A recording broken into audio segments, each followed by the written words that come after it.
আমি সংক্ষিপ্ত বলে দোয়ার দিকে যাচ্ছি ইনশাআল্লাহ। এই আমি যে সূরা থেকে আলোচনা করলাম, এক আয়াত বলছিলাম সূরা বনী ইসরাঈলের 23 নম্বর আয়াত একটু পড়বেন। আল্লাহ বলেছেন আকাদা রাব্বুকা আল্লা তা'বুদু ইল্লা।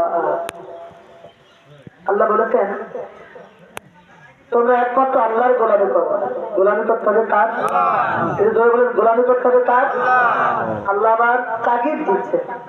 আল্লাহ এখানে গুরুত্ব দিয়ে বলছেন আমি আল্লাহ ব্যতীত দুনিয়ার আর কারো গোলামি করা যাবে না। গোলামি করতে হবে কার?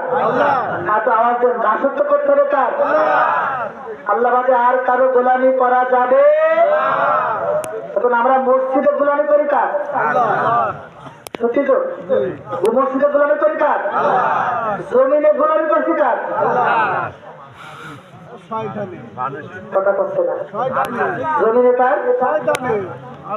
আচ্ছা, কিছুটা আল্লাহ মানবেন আর কিছুটা মানুষের মানবেন, এটা কি আসলে কবুল হবে? জোরে বলেন। আচ্ছা, এই জমিন কার? তাহলে এই জমিনে আইন চলবে কার? এখন চলছে কার? 54 বছর চলেছে কার? কথা কয় না, জোরে বলেন। আল্লাহ বলেছেন একমাত্র আমার গোলামি করতে হবে, আল্লাহ ব্যতীত দুনিয়ার কারো গোলামি করা যাবে না।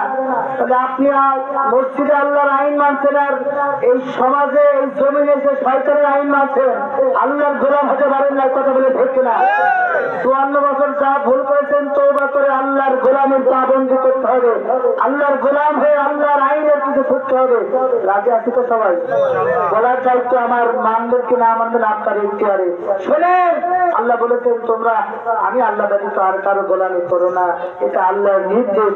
এরপরে বললেন অবিল ওয়ালিদাইনি ইহসানা, তোমাদের মা বাবা যাদের আছে তাদের সাথে ভালো ব্যবহার করো, সুন্দর আচরণ করো, তাদের সাথে উফ শব্দটা করে মনে ব্যথা দিও না, নরম ভাষায় কথা বলো, সম্মান সূচক নম্র ভাষায় নজরটা নিচের দিকে দিয়ে কথা বলো। মা বাবা তোমার জন্য জান্নাত আবার জাহান্নামে যাওয়ারও কারণ হবে। এজন্য আসুন ভাইরা আমার, আমরা সকলে ওই মা বাবার যাদের বেঁচে আছে তাদের খেদমতের মধ্য দিয়ে জান্নাত কামাই করার আমরা ইনশাআল্লাহ সুযোগ আছে, সুযোগটা আমরা সকলে কাজে লাগাই। আর যাদের মা বাবা দুনিয়া থেকে বিদায় নিয়েছে তাদের জন্য অন্তর খুলে দোয়া করি।